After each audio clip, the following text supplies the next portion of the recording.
Buenos días, profe. Buenos días. Vamos a continuar con el tema. Ya estamos por culminar lo que son los contratos. El día de ayer habíamos platicado sobre el contrato comisión, contrato de edición, contrato de depósito. Nos habíamos quedado pendientes en el contrato de franquicia. Una vez culminado este contrato, vamos a comenzar el proceso mercantil.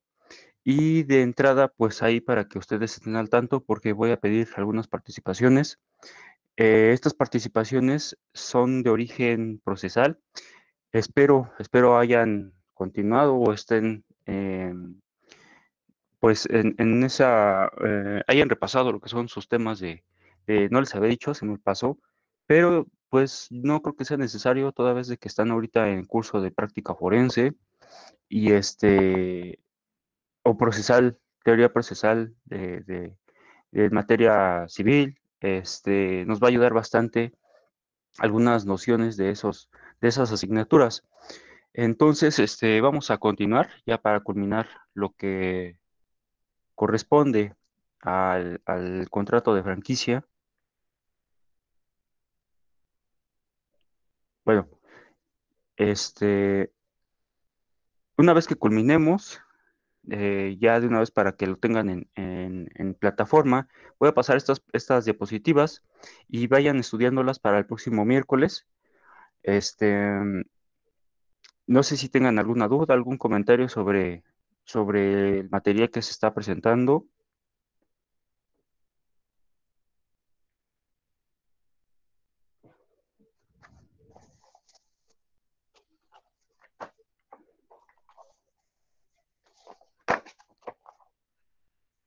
Bueno, vamos a comenzar.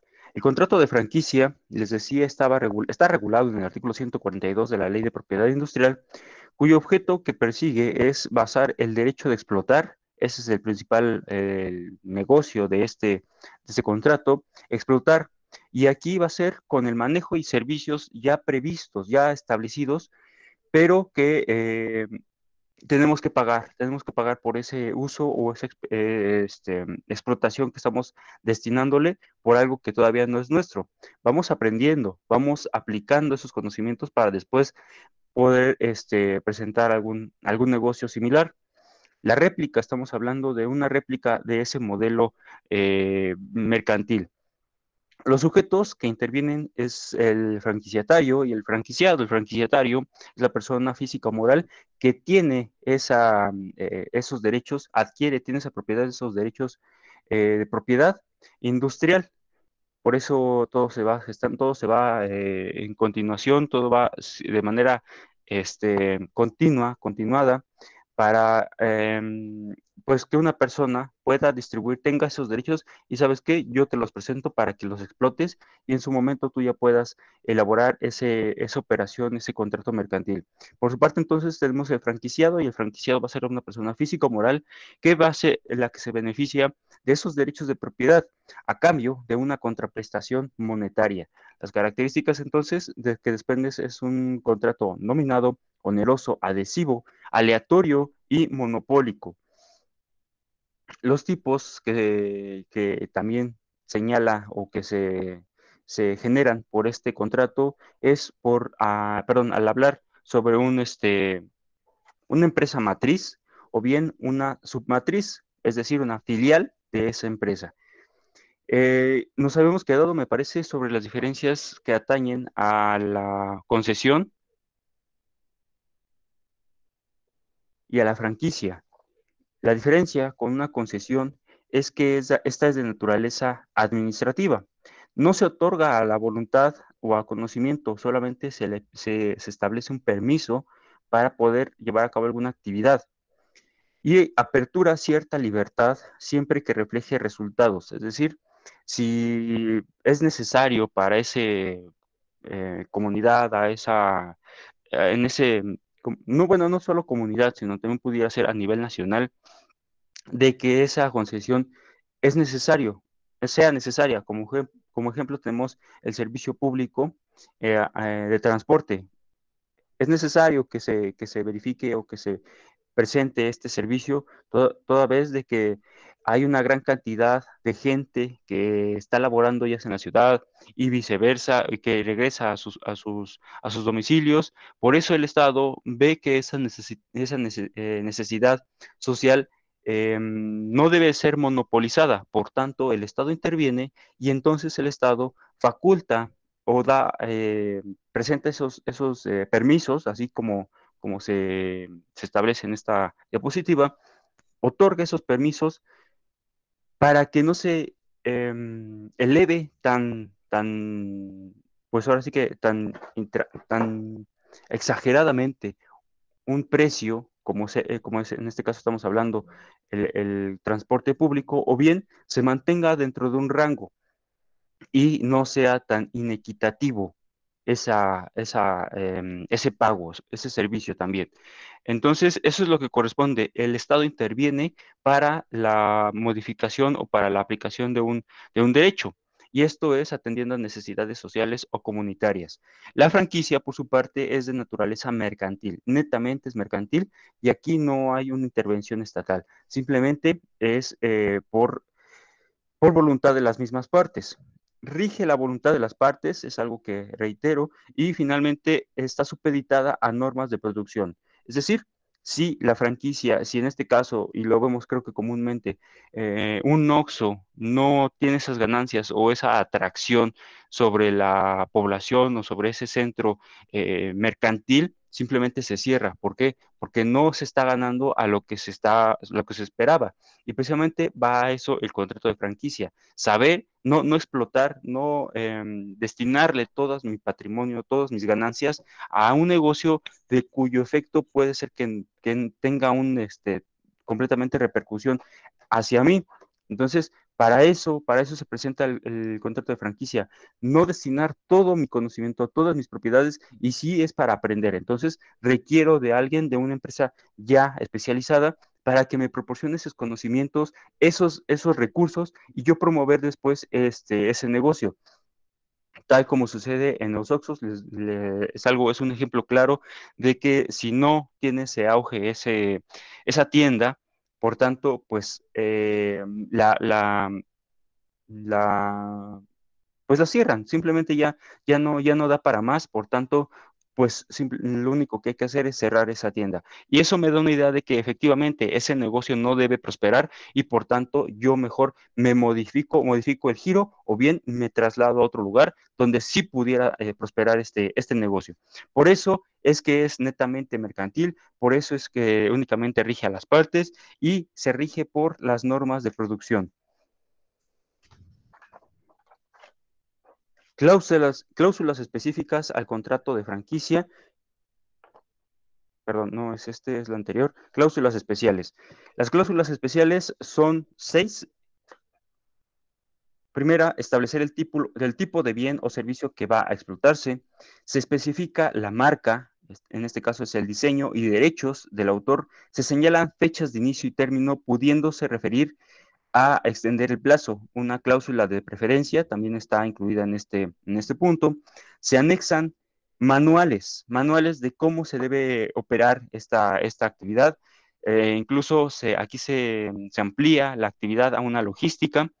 El porcentaje de utilidades para el fraccionante, claro, tiene que existir alguna ganancia a quien está presentando, al quien te está prestando básicamente el derecho de autor, perdón, el derecho de explotación industrial y el porcentaje de participación del franquiciante. Este, claro, pues obviamente tanto las ganancias como darle ese valor, reconocerle sobre la intervención que tiene la explotación de su derecho industrial. ¿Y qué tenemos ahora? Ya nos vamos a la siguiente diapositiva, la que me había saltado. Derechos y obligaciones de las partes. El franquiciatario tiene las obligaciones de permitir la explotación de la franquicia, dar asistencia técnica necesaria y garantía de los derechos industriales. Por su parte, tiene los derechos de que se le pague la utilidad en porcentaje o cuenta fija y tiene que realizar esas inspecciones. Constantemente tiene que estar vigilando sobre sus recursos o sobre lo que se le esté proporcionando al franquiciado a efecto de que no se menoscabe. sino básicamente se ocupe al objeto destinado y las obligaciones que le corresponden al franquiciado, pagar las utilidades, explotar la franquicia en términos establecidos, algo que va correlativo al tema, a las obligaciones de los derechos del franquiciado. Utilización de local en los términos, igualmente también es un mismo fin. Y los derechos, derecho a utilizar la marca y los procedimientos de la franquicia, solicitar la asesoría técnica y gozar de la cláusula de preferencia. Eso es lo que corresponde a estos temas, compañeros. No sé si tengan alguna duda, algún comentario para poder retomar ese tema o esa duda.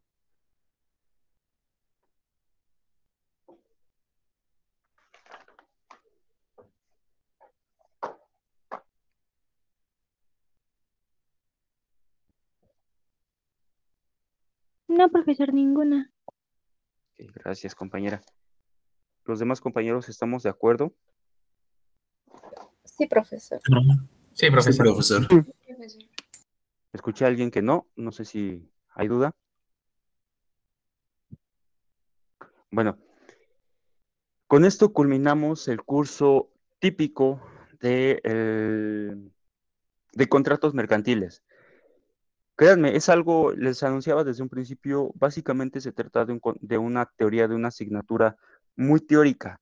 Parcialmente se aplica o se pudiera llevar a cabo a la práctica, pero eso es dependiendo de la cotidianidad con la que ustedes estén a, relacionados a un giro comercial, a un negocio, incluso a una relación jurídico mercantil con algunas empresas.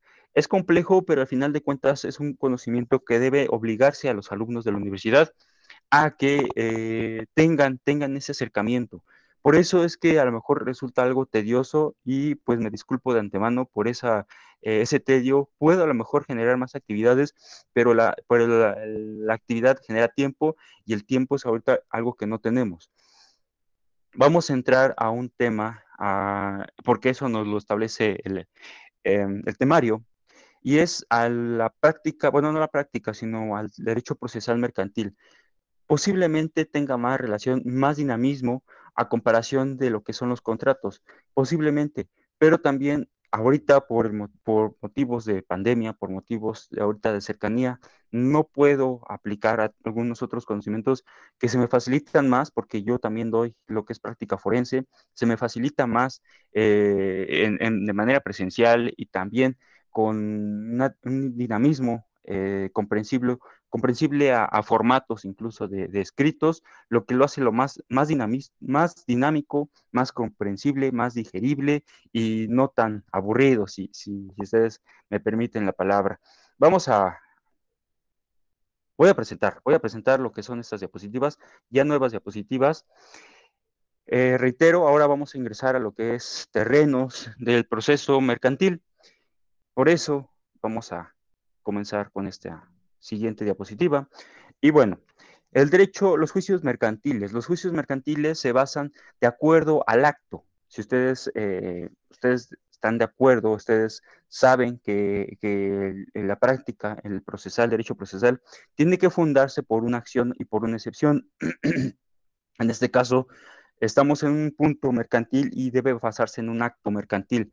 Es la base entonces que delimita el derecho mismo y aunque legalmente no existe un concepto como tal de acto de comercio, no significa de que no exista. Existe una enunciación y no una limitación de estos actos que están aplicables y están referidos en el artículo 75 del Código de Comercio.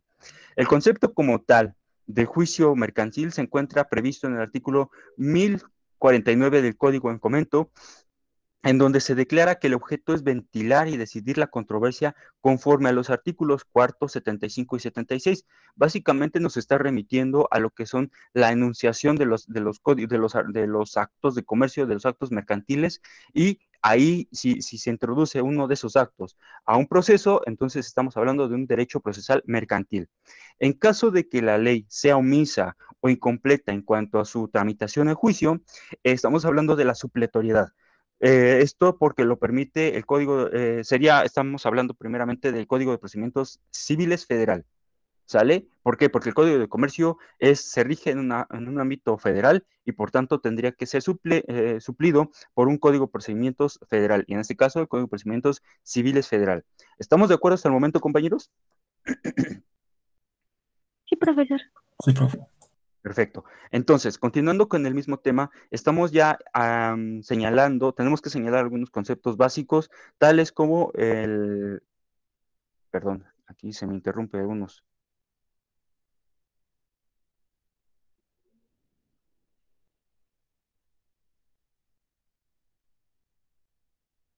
Perdón, es que trato de picarle uno y luego sale otra cosa y ya no me permite hacer nada.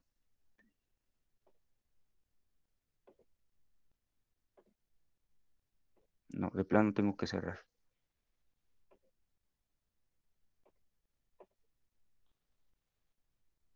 Perdón, ahora sí. Entonces, la competencia es uno de los conceptos que vamos a estar, ya es el inicio, compañeros, con la aplicación del conjunto de normas jurídicas que norman el proceso mercantil, es uno de los conceptos básicos que vamos a empezar a previsualizar. Después tenemos la competencia. Por competencia es la facultad de un tribunal como organismo del Estado a definir el derecho por medio de una resolución, y jurisdicción. Esa competencia es de aquel tribunal circunscrita a un determinado lugar o a una especial naturaleza de controversia, que determinan dos circunstancias: la materia o cuantía del negocio, el grado o escalón del mismo proceso, y lo que se va a ejercitar, lo que a final de cuentas el Estado, ¿por qué va a intervenir? Va a ejercitar una facultad de decisión, lo que es una resolución. Se traduce como una resolución. En este caso estamos hablando de una sentencia.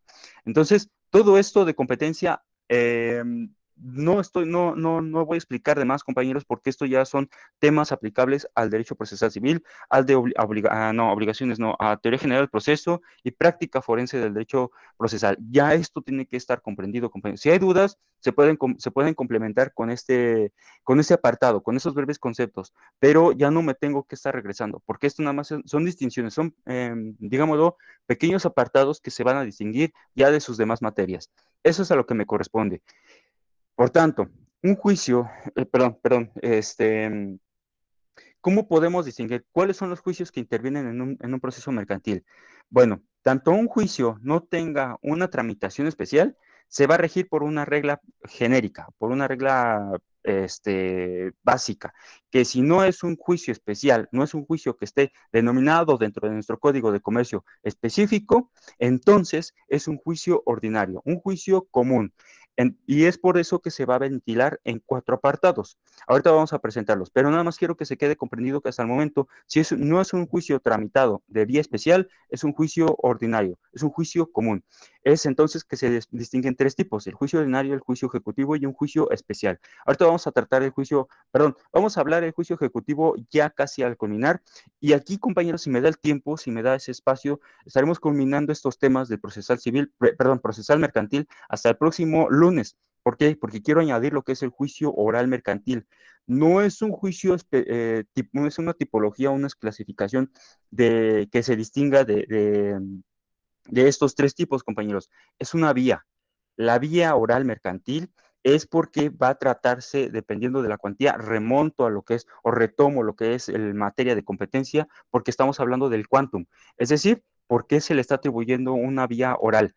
Entonces, es una vía, no es un tipo, compañeros. Que quede bien claro eso, si sus colegas, perdón, si sus profesores o algunos otros compañeros han dicho, es que son otro tipo distinto a un juicio especial. Sí, porque se reglamenta de manera distinta, pero al final de cuentas la finalidad es que es una vía. La vía es escrita o oral. Entonces, esto sí se está quedando claro, compañeros, sobre la tramitación oral y escrita. Sí, profe. Sí, profe. Ok, esto se los digo porque continuamente muchos colegas, muchos compañeros, muchos de sus compañeros también, alumnos, me interrogan, me dicen, profesor, entonces el juicio oral mercantil no es una tramitación especial. Yo lo catalogo y yo les respondo categóricamente que no. ¿Por qué? Porque al final de cuentas se persigue un proceso. El proceso ya está previsto en otra tipología, en otra clasificación. Te rige unos requisitos especiales, pero no por eso significa que la vía se distinga. Por ejemplo, si estamos hablando así nada más, un juicio ejecutivo, el juicio ejecutivo sí es especial, porque incluso las fases son inversas, tienen incluso requisitos específicos. Cuestión muy distinta a un juicio, o ya si lo trasladamos a un juicio oral, el juicio oral también cuenta con unos requisitos específicos, pero al final de cuentas la finalidad que se persigue es agilizar más rápidamente el proceso, evitar alguna dilación. ¿Qué otro aspecto importante?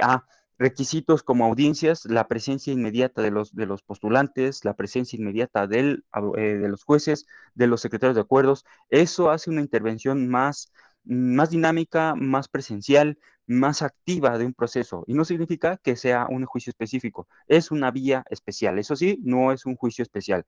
Bueno, ahora, ¿por qué nos vamos a lo que es la regla general de un juicio ordinario? Porque yo comúnmente, y para que quede un poquito más claro, hago una línea cronológica, la cual hace más comprensible cuáles son estos apartados, cuáles son estas fases que deben comprenderse como un juicio ordinario. Si no están incluidas estas fases en un juicio, en un juicio que ustedes van a llevar, entonces estamos hablando de un juicio especial, es decir, un juicio específico. Nada más para retomar. Un proceso se distingue en dos etapas, la etapa de instrucción y la etapa de juicio. La etapa de instrucción es la que contiene la etapa postulatoria, probatoria y preconclusiva. Después de eso, se estaríamos hablando de lo que es el juicio. Y en este juicio se debe traducir únicamente a la finalidad que es la sentencia. Juicio sinónimo de sentencia. Entonces, a grandes rasgos, un juicio ordinario se establecen cuatro subetapas, porque las dos principales es la instrucción y el juicio, y las subetapas van a ser la postulatoria, probatoria, preconclusiva y sentencia.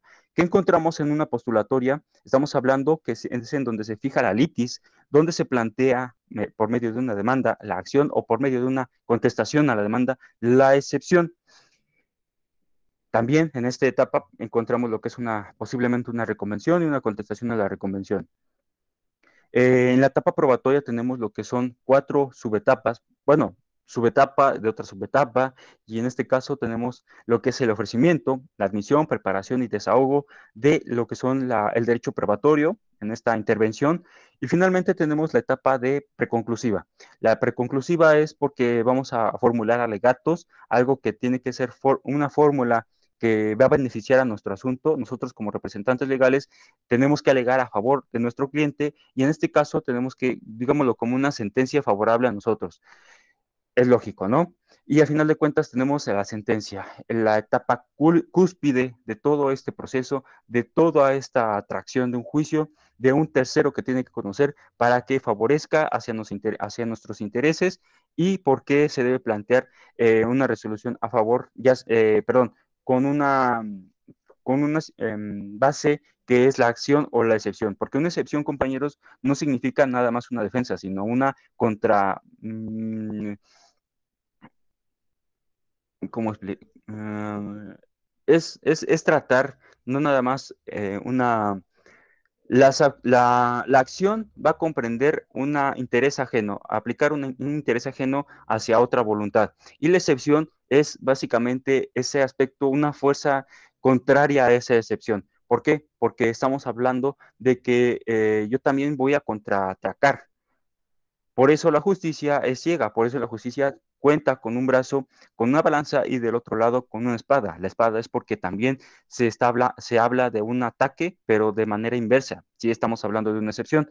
Bueno, esos son temas que les decía corresponden a otra asignatura y espero hayan quedado bien comprendidos. Si no, adelántense, compañeros, y pregunten a sus profesores en procesal o ahorita práctica forense. Continuando entonces con lo que es la situación de la demanda, me voy a ir muy rápido. La verdad es que no me voy a detener por tiempo, compañeros. Entonces, me voy a lo que es la demanda.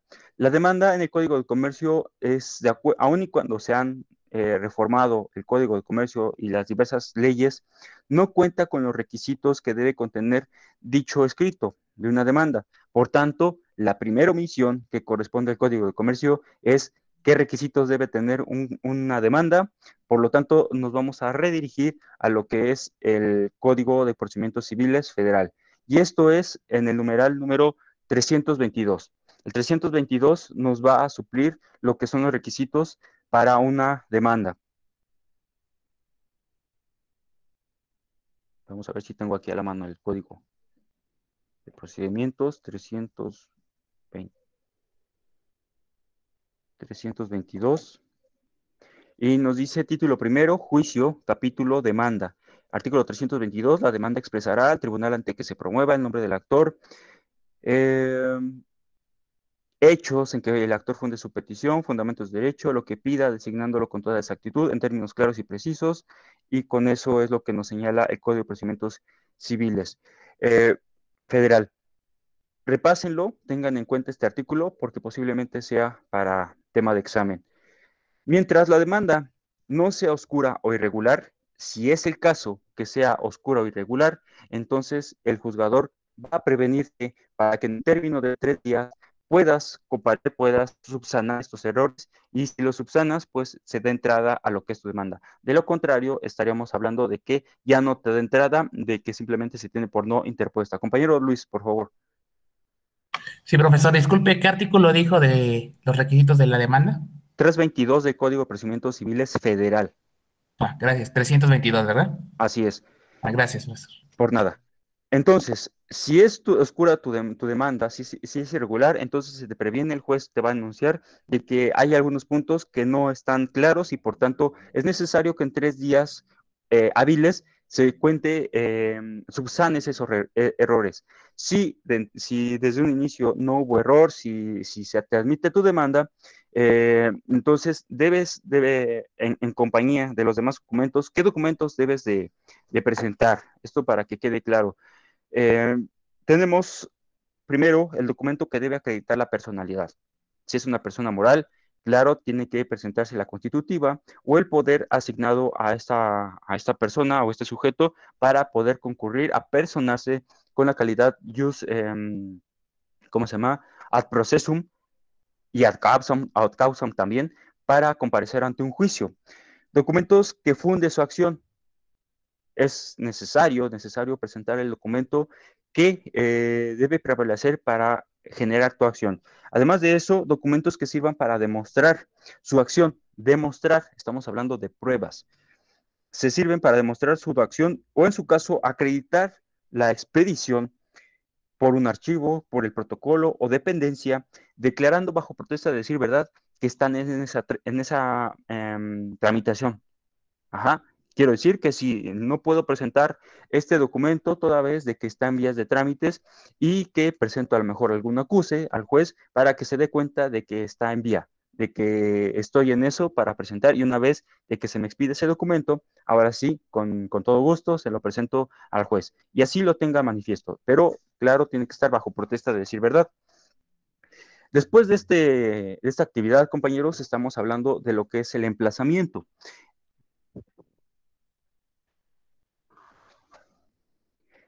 El emplazamiento es porque ya se admitió la demanda y se va a turnar al C actuario para que notifique al demandado y para que en un término de 9 días, aquí que quede bien claro, compañeros, término de 9 días, creo que es lo que tenemos que distinguir, a diferencia de los demás temas civiles, de un proceso civil, términos. Términos importantes, obviamente la naturaleza jurídica, la naturaleza procesal, pero también los términos son lo que nos distinguen, nos hace distinguir a lo que son la diferencia de los demás procesos.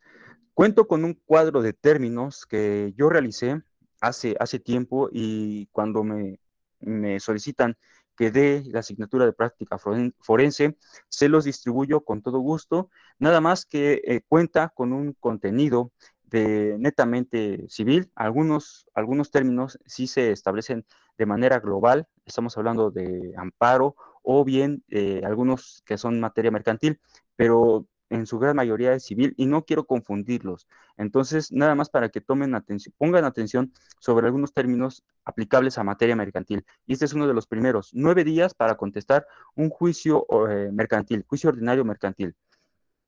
Una vez que se ha emplazado al demandado, claro, con todos los documentos, con la cédula de notificación, se hace se contesta la demanda. Y aquí es en donde se hacen valer todas las excepciones de manera simultánea. Se propone la reconvención y va a darse vista a la contraparte, a la parte actora o demandada en la reconvención, para que en el término fijado conteste lo que es la reconvención y a la vez manifieste lo que se dé manifestación, lo que su derecho convenga. Simplemente es, ya contesté la reconvención y ya contestó lo que es, son derechos, son facultades que se le atribuyen al actor para que se distingan algunas cosas que no deben ser favorables a la contraparte, es decir, a la parte demandada o actor reconvencionista, porque pues no prevalece la acción, porque no genera probanza, etcétera. Las manifestaciones nada más es en el término de 3 días. Después de esto, compañeros, se apertura lo que es la etapa probatoria, y con la etapa probatoria es a petición de parte o de oficio. Se precisa por 40 días la etapa probatoria, siendo de manera general los primeros 10 días para el ofrecimiento y los consecutivos los 30 días restantes para el desahogo de las probanzas. Esto antes se distinguía, el juez tenía a discreción fijar este término, pero por lo menos tenía que ser de manera proporcional estos 10 días y 30 días para 10 días para el ofrecimiento, 30 días para la admisión, desahogo de las pruebas, y se deben de manejar aproximadamente estos términos de manera discrecional. Hoy día, pues, no es tanto, no lo he visto, nada más el juez fija 10 días y estos 30 días para lo que es el desahogo de las probanzas. Entonces, es algo muy común. La prórroga, existe aquí un apartado sobre lo que es la prórroga. No sé si están diapositivas. Sí, ¿verdad?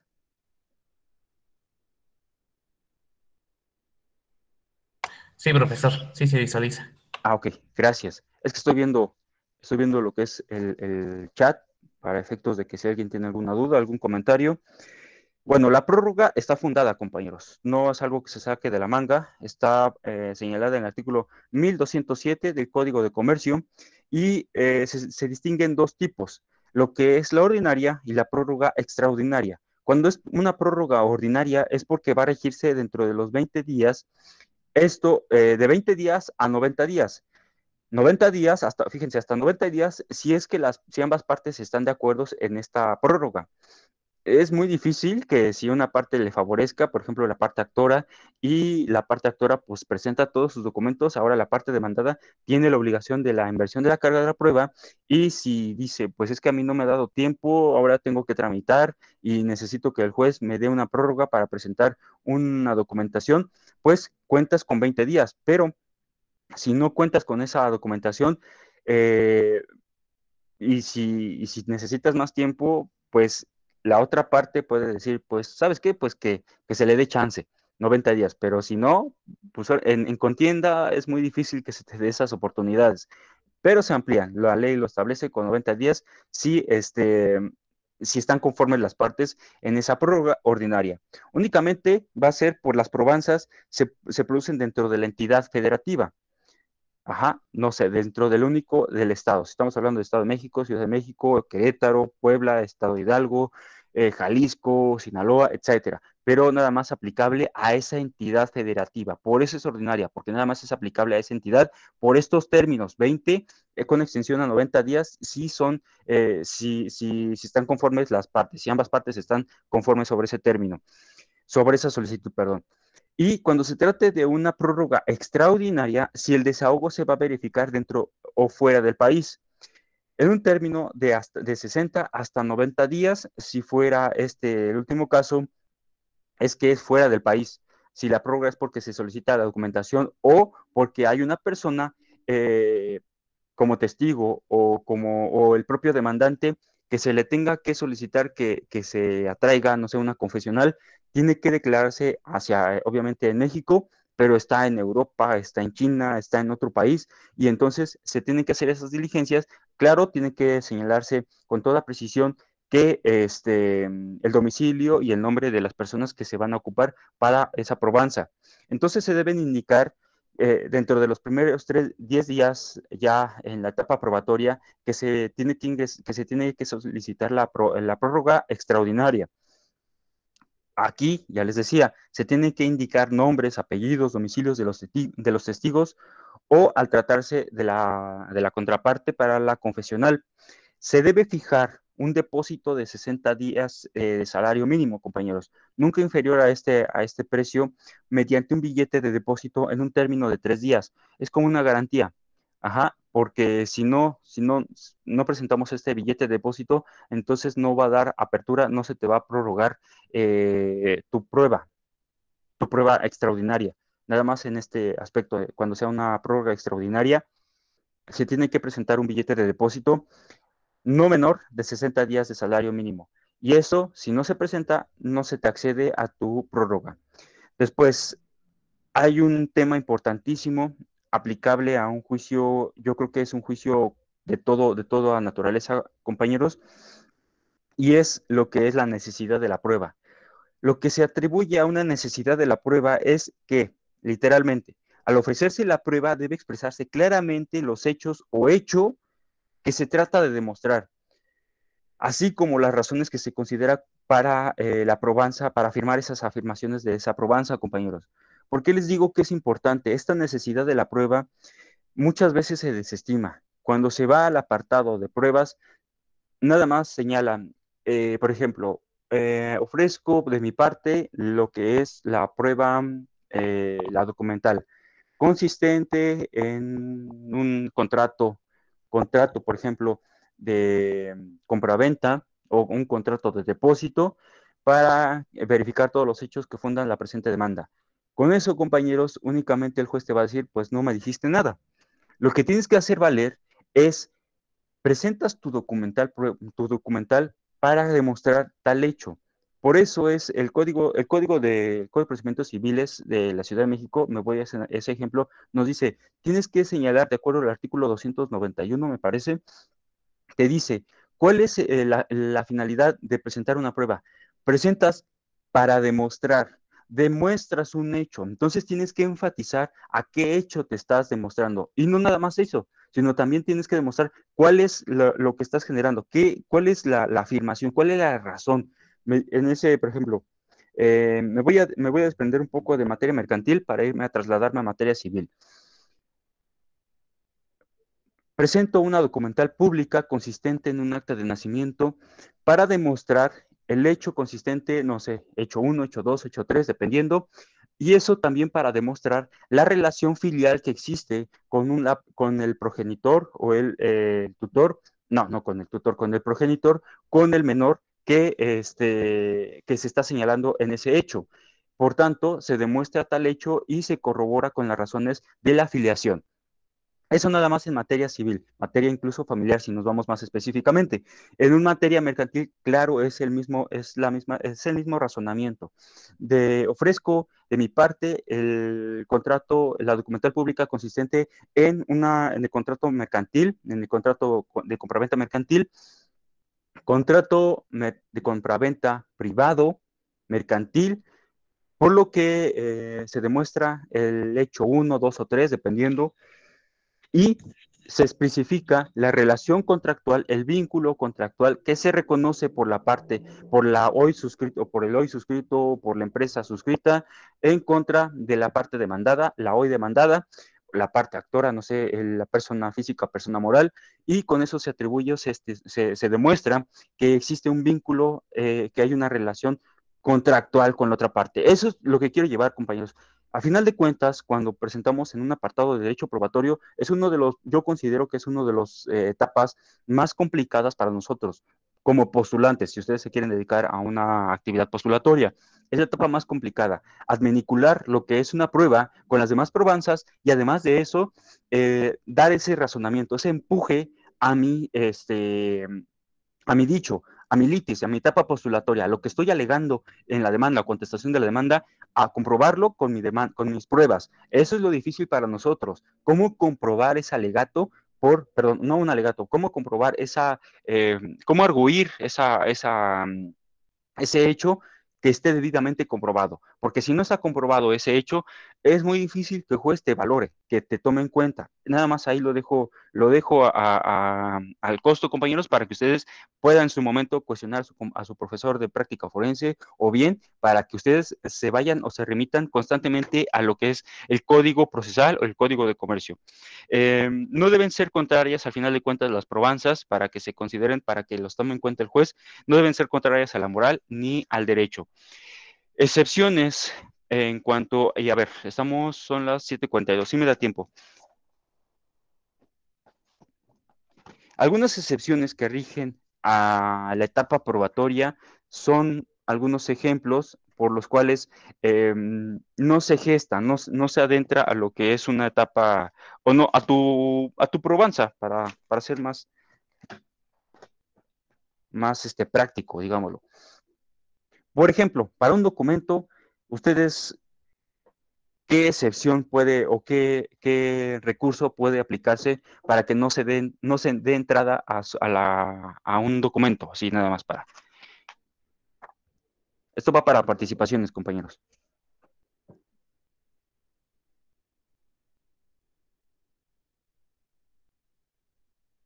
Compañero Luis, lo escucho. La falsedad del documento. Sí, efectivamente, ese es uno. Ese es la impugnación, lo que es la impugnación por falsedad de un documento, le da entrada a un incidente, y ese obviamente estaría reduciéndose a no darle valía o no dar, incluso dar vista al Ministerio Público. Es muy difícil ese incidente, lo he promovido pocas veces, pero sí, genera cierta repercusión al proceso, ya sea civil o mercantil. Su apellido es Ruiz Albor, ¿verdad? Sí, profesor. Gracias. ¿Alguien más que me comente alguna excepción que rija a una entrada general de las probanzas? El compañero ya dio un buen punto. ¿Alguien más? Hay otras reglas, otras excepciones, perdón.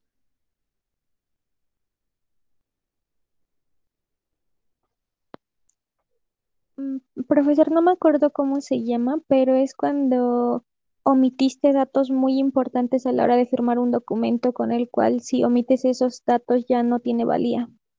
Ah, ok, sí, sí, sí. Sí, pues precisamente va a esa reducción de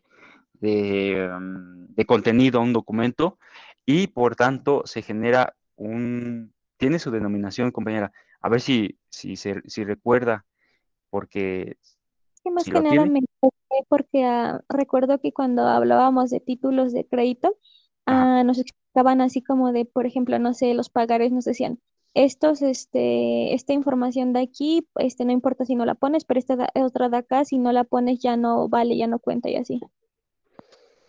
Es que aquí se puede generar lo que sea una impugnación, porque a lo mejor se trata de un documento o un título de crédito falso, y por eso pues estaremos hablando de una impugnación de falso un documento. O bien tenemos lo que es el otro punto. A ver, vamos a dejarlo pendiente, compañera. Alguien que le auxilie para esta excepción que nos dice la compañera. Eric, por favor. Sí, buenos días. Buenos días. Cuando se declara que hay incompetencia o que no Incompetencia. tiene personalidad el actor.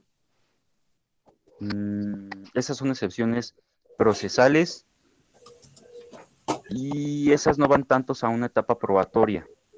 Estamos hablando de una excepción básicamente procesal. No es tanto dirigida a una probanza, compañero. Alguien más que me complemente lo que nos dice la compañera.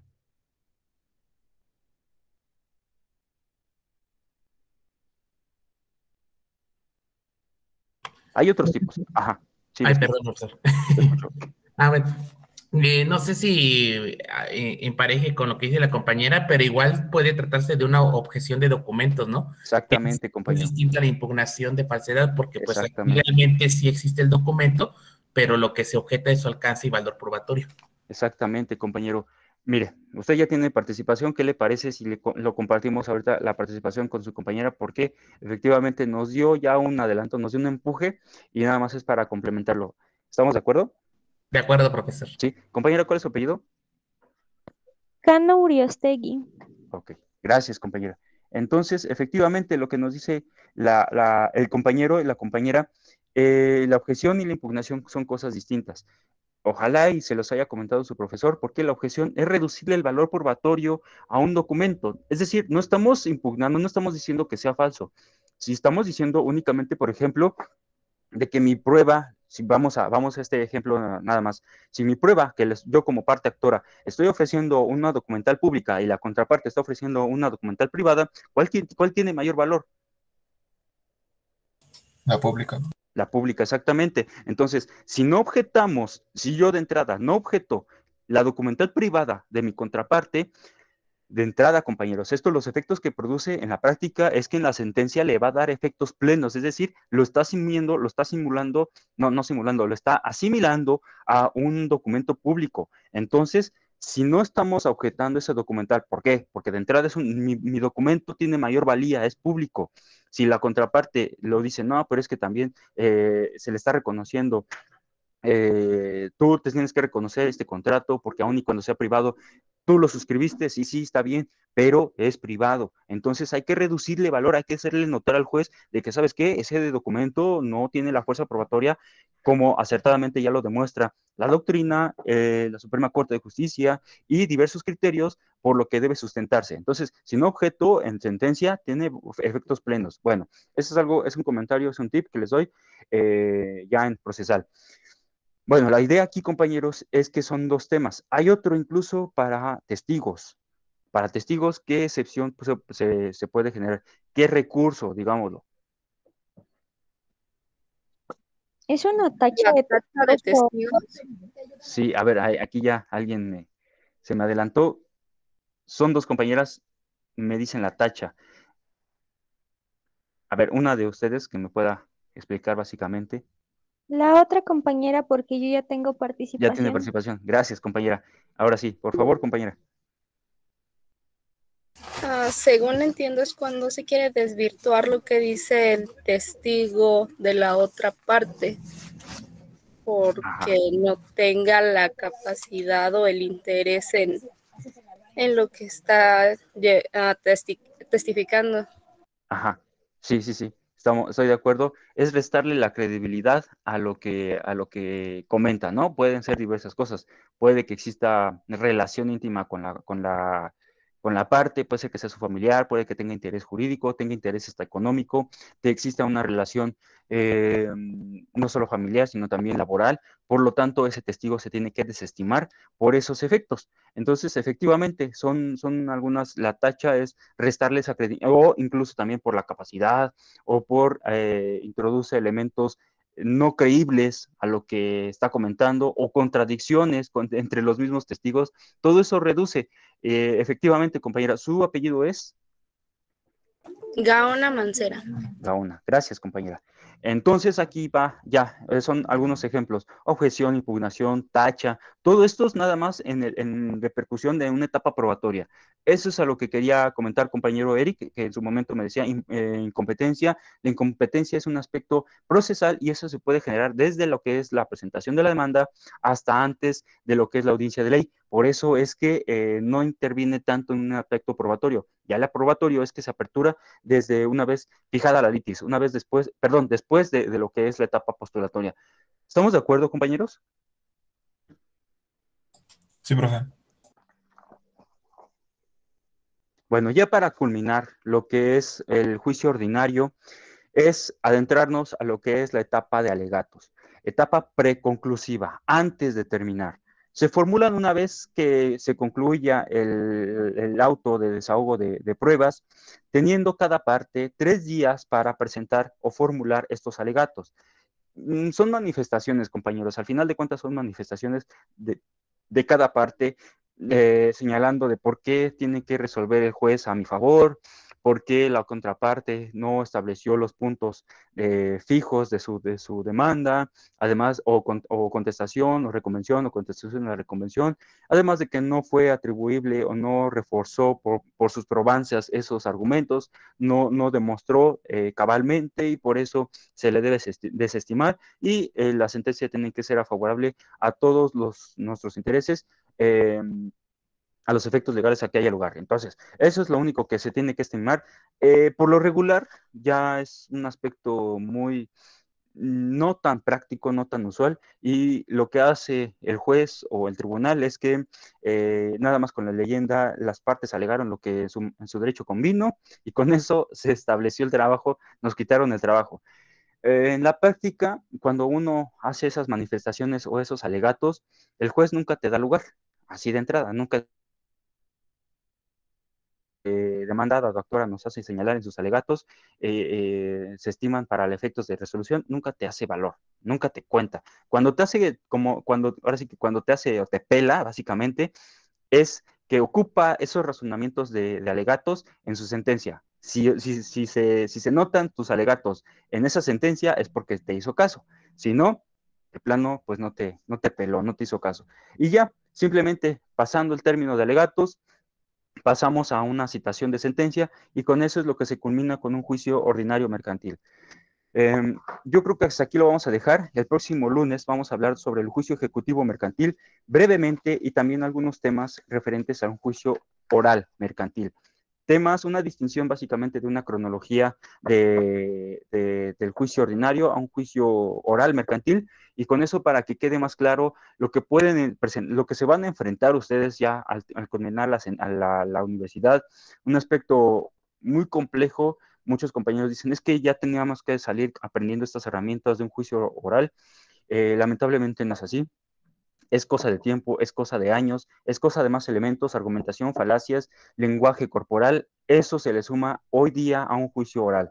Si no se los comenta su profesor, se los comento de práctica forense o procesal civil, se los comento yo porque estoy obligado como docente, porque estoy obligado como colega y profesionista en esta carrera. Entonces, váyanse adentrando a videos de juicio oral, perdón, de un juicio oral, de lenguaje corporal, adéntrense a una lectura de argumentación, adéntrense a lo que son los distintos tipos de falacias, porque eso es lo que les da valía. Eso se nota en un juicio oral, compañeros. No se nota lo que es lo tradicional, se nota la novedad. Entonces, eso se los dejo al costo. Lamentablemente no hay más tiempo y pues esto es a lo que yo únicamente les puedo dar breves tips. Nos vemos el próximo lunes, que tengan un excelente fin de semana. Este día recibo lo que son el segundo trabajo. Próximo lunes recibo tríptico y pues váyanle estudiando a lo que es el examen, ¿sale? Que tengan un fin de semana excelente. Gracias, profesor. Gracias, profesor, igualmente. Hasta luego.